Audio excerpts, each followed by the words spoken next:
Hello everyone, कैसे आप सब लोग? होप सो आप सब लोग बहुत बढ़िया होंगे। तो हम आज की वीडियो में डिस्कस करने वाले हैं अपने इंडियन कॉन्ट्रैक्ट एक्ट को। अपने डे टू डे की लाइफ में देखें तो हम रोज किसी ना किसी के साथ कॉन्ट्रैक्ट में एंटर होते हैं, जैसे कि दूध वाले के साथ, जैसे कि न्यूज़पेपर वाले के साथ, शू मेकर के साथ। हम रोज किसी ना किसी कॉन्ट्रैक्ट में तो एंटर होते ही है। बट क्या ये हमारा एक वैलिड कॉन्ट्रैक्ट है? क्या ये इस कॉन्ट्रैक्ट को, अगर ये कॉन्ट्रैक्ट ब्रीच हो गया तो हम कोर्ट में जा सकते हैं? द आंसर इज नो, हम कोर्ट में नहीं जा सकते। तो यही मैटर था जब हमारे पास ये एक्ट हुआ नहीं करता था। इतने इन्वॉल्व हो गए थे कि हमको एक स्ट्रॉन्ग कॉन्ट्रैक्ट चाहिए था, हमको एक स्ट्रॉन्ग एक्ट चाहिए था कि जिस एक्ट के अकॉर्डिंग हम अपने कॉन्ट्रैक्ट को डील कर सके। इसी चक्कर को देखते हुए हमने ये वाला एक्ट अपना पास करा। और ये वाला एक्ट किस पे बेसिस है? बेसिकली ये वाला एक्ट हमारा बेसिस करता है किस पे? इंग्लिश कॉमन लॉ पे। किस पे करता है? इंग्लिश कॉमन लॉ पे। अगर आप इंग्लिश कॉमन लॉ को और इंडियन प्रोविजन हमारे मैच कर जाएंगे, बट सम चेंजेस के अकॉर्डिंग कुछ चेंजेस बहुत मिल सकते हैं, बट बेस वही है हमारा इंग्लिश कॉमन लॉ का। ये लॉ हमें सिखाता है, ये वाला एक्ट हमको सिखाता है कि ये वाला एक्ट हमको सिर्फ छोटी सी बात बोलता है। क्या बोलता है? कि एक प्रोसीजर लॉ है। इस प्रोसेस के अकॉर्डिंग हमने कॉन्ट्रैक्ट को बनाया या कॉन्ट्रैक्ट के एंटर हुए, तो हमको कल को ब्रीच ऑफ कॉन्ट्रैक्ट हुआ तो हमको क्या मिल जाएगा? एक कॉम्पनसेशन मिल जाएगा, अगर हमने कॉन्ट्रैक्ट को इस एक्ट के अकॉर्डिंग बनाया। राइट? तो फिर इसका मतलब क्या है? ये एक्ट हमारा कौन सा एक्ट है? ये एक्ट हमारा एक प्रोसीजरल एक्ट है। राइट? तो इस एक्ट को हम स्टार्ट करते हैं। कैसे स्टार्ट करेंगे? ये एक्ट को हम स्टार्ट करने जा रहे हैं हमने ऑफर से, then acceptance, then consideration and some other legal term को हम समझते हुए जाएंगे। बट आज की क्लास में मैं आपको सिर्फ एक फ्रेम बना के दूंगा कैसे हम एक कॉन्ट्रैक्ट बनाते हैं। तो देखो क्या होता है, हमेशा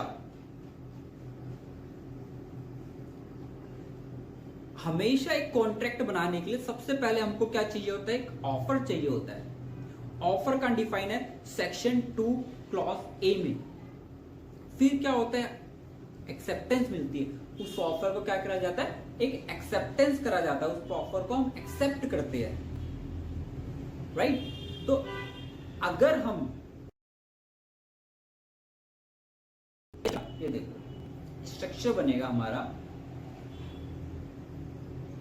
सबसे पहले क्या होता है? हमको एक कॉन्ट्रैक्ट बनाने के लिए ऑफर चाहिए होता है। क्या चाहिए होता है? ऑफर चाहिए होता है। राइट? ऑफर को क्या करते हैं? हम एक्सेप्टेंस करते हैं। ऑफर की क्या होती है? एक्सेप्टेंस होती है। ऑफर होता है जब कोई पर्सन अपनी विलिंगनेस को एक्सप्रेस करता है। अपनी विलिंगनेस को क्या करता है? एक्सप्रेस करता है किसी और के सामने। जैसे कि माई कार, मैं अपनी कार को बेचना चाहता हूं 1 लाख रुपए में। तो ये क्या कर रहा हूं? मैं क्या कर रहा हूं? एक ऑफर कर रहा हूं। और इसी ऑफर को क्या बोलते हैं हम? प्रपोजल। क्या बोलते हैं हम?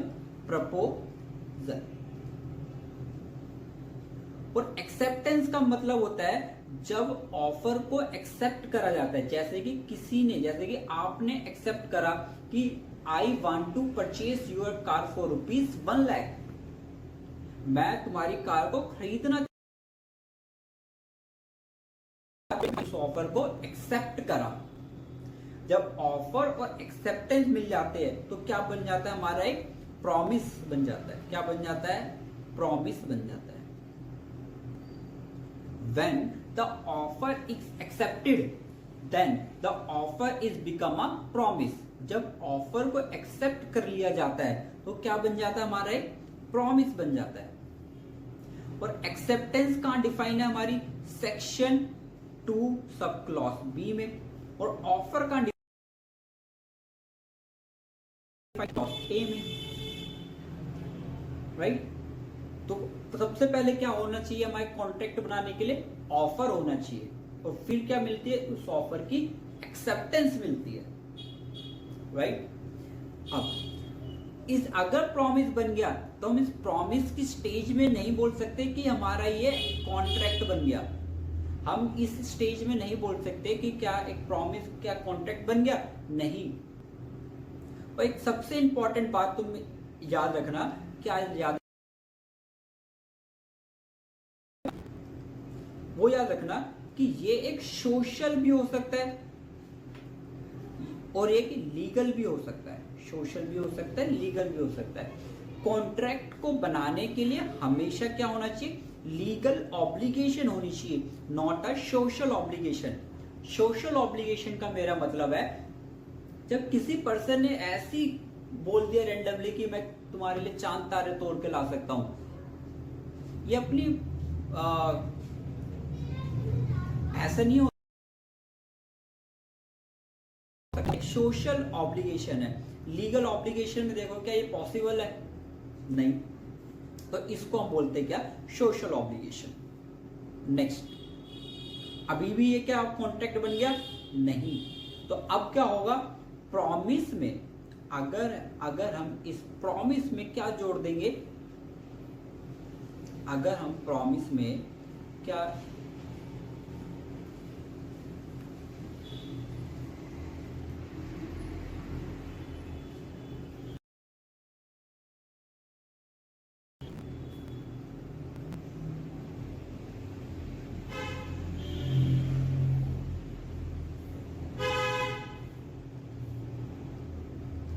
अगर इस प्रॉमिस में हम क्या ऐड करते? अगर प्रॉमिस में हम कंसीडरेशन ऐड करते, कंसीडरेशन। कंसीडरेशन का मतलब होता है something in return, something in return. अगर हम प्रॉमिस में कंसीडरेशन को ऐड कर दे तो वो क्या बन जाता है? हमारा एक एग्रीमेंट।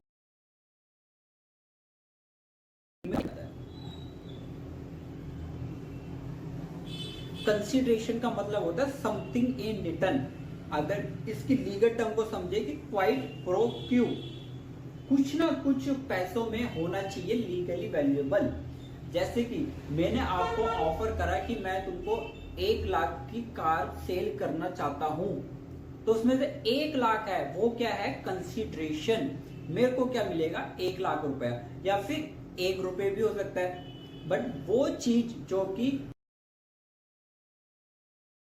कंसीडरेशन, उसको क्या बोलेंगे हम? कंसीडरेशन।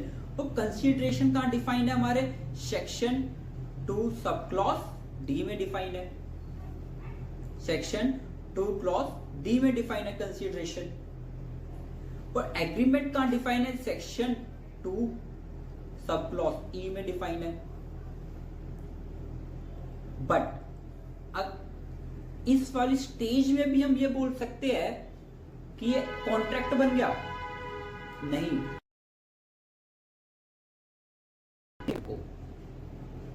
अभी भी एक स्टेप बाकी है। वो स्टेप क्या है? लास्ट स्टेप है क्या? एग्रीमेंट।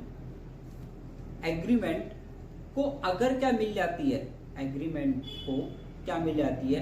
लीगली एनफोर्सिबिलिटी मिल जाती है, लीगली एनफोर्सेबल हो जाता है। तो हम क्या बोलेंगे? वो एग्रीमेंट क्या बन जाएगा? मुबारक को क्या बन जाएगा? वो एक कॉन्ट्रैक्ट बन जाएगा। क्या बन जाएगा? कॉन्ट्रैक्ट बन जाएगा। कॉन्ट्रैक्ट को क्या बोलता हूं मैं? 12th पास। और लीगली एनफोर्सेबल क्या बोलूं? 11th पास। एग्रीमेंट को बोलूं 10th पास। ये मैं बोल सकता हूं कि every 12th pass student must qualify the 10th to 11th class standard. जो भी 12th में है बच्चा, उसने 10th और 11th क्लास को पास करा है, राइट। बट मैं ये नहीं बोल सकता कि जो बच्चा 10th क्लास में है उसने 12th। The answer is no. तो इसका मतलब ये है कि जो भी इसका मतलब ये है कि जो भी कॉन्ट्रैक्ट को बनाने के लिए कुछ रिक्वायरमेंट है, कुछ एसेंशियल एलिमेंट है, वो तो प्रेजेंट है एग्रीमेंट में, राइट? जो भी एसेंशियल एलिमेंट है एग्रीमेंट में वो तो इनबिल्ट होनी चाहिए कॉन्ट्रैक्ट में, वो तो होनी चाहिए। जैसे कि तभी तो वो एग्रीमेंट बनेगा। बट ये वाली एसेंशियल कंडीशन तो कॉन्ट्रैक्ट में भी होनी चाहिए। बट कॉन्ट्रैक्ट को बनाने के लिए कुछ अदर कंडीशन भी गिवन है। अगर कॉन्ट्रैक्ट को बनाने के लिए कुछ अदर कंडीशन भी गिवन है, और वो कंडीशन कहां गिवन है हमको? सेक्शन नंबर 10 में। वो कहां गिवन है? सेक्शन नंबर 10 में। ये का डिफाइन है सेक्शन नंबर 10 में गिवन है। अगर हमने एग्रीमेंट को बनाने के लिए दी गई कंडीशन को और तो वो क्या बन जाएगा? हमारा कॉन्ट्रैक्ट बन जाएगा। एक फेमस लाइन है, क्या फेमस लाइन है वो? देखो,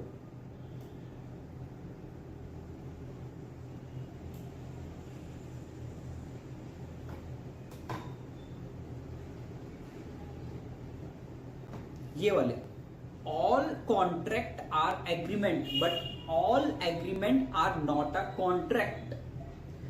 दैट इज का मतलब है कॉन्ट्रैक्ट क्या है? 12th पास। एग्रीमेंट क्या है? 10th पास। क्या कर रखी है? 10th को पास कर रखा है। बट जो बच्चा 10th में है उसको हम ये नहीं बोल सकते कि उसने 12th को पास कराओ, राइट? बट अब हम समझते हैं कि सेक्शन 10 में कौन कौन सी बातें गिवन है। सेक्शन 10 में कौन कौन सी बातें गिवन है? सेक्शन 10 में कौन कौन सी बातें गिवन है? सेक्शन 10 पार्टी कैसी होनी चाहिए? एक कॉम्पिटेंट पार्टी होनी चाहिए। That is party of the contract are attain the age of majority होनी चाहिए। वो क्या क्या होना चाहिए? 18+ होना चाहिए, वो साउंड माइंड का होना चाहिए, वो एलियन एनिमी नहीं होना चाहिए। उसको हम बोलते हैं party, competent party. And second is free consent होनी चाहिए। सेकंड इज फ्री कंसेंट होनी चाहिए। फ्री कंसेंट का मतलब है, इसमें कुछ 4 पॉइंट्स है। कोहेजन से होनी चाहिए, अनड्यू इन्फ्लुएंस, फ्रॉड, मिसरिप्रेजेंटेशन और मिस्टेक से नहीं होनी चाहिए। अगर हमारी कंसेंट इन 5 में से ली गई है, इन 5 से ली गई है, तो हमारी वो कंसेंट फ्री कंसेंट नहीं है। और इसी केस में, इस केस में हमारा कॉन्ट्रैक्ट कैसा हो जाता है? वॉइडेबल हो जाता है। कॉन्ट्रैक्ट कैसा हो जाता है? एक वॉइडेबल कॉन्ट्रैक्ट हो जाता है। हम समझेंगे आगे वॉइडेबल कॉन्ट्रैक्ट क्या हो जाता है। बट अभी कंसेंट नहीं है तो हमारा कॉन्ट्रैक्ट कैसा हो जाएगा? एक वॉइडेबल कॉन्ट्रैक्ट हो जाएगा। एंड थर्ड इज ऑब्जेक्ट कैसा होना चाहिए? एक लॉफुल ऑब्जेक्ट होना चाहिए। कैसा ऑब्जेक्ट होना चाहिए? लॉफुल ऑब्जेक्ट होना चाहिए। हमारा कॉन्ट्रैक्ट का जो भी ऑब्जेक्ट है वो इलीगल नहीं होना चाहिए। दैट इज हमने कॉन्ट्रैक्ट में एंटर हुआ कि मैंने किसी को बोला कि तू यार उसका मर्डर कर दे और हम दोनों, मैं तेरे को 1 लाख दूंगा, तो ये कॉन्ट्रैक्ट कैसा है? क्योंकि इसका ऑब्जेक्ट लॉफुल नहीं है। सिंपल सा क्या होना चाहिए? लॉफुल ऑब्जेक्ट होना चाहिए।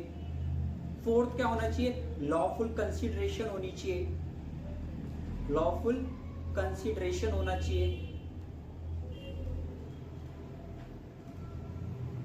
And the last is contract must not declare to be void. Contract must not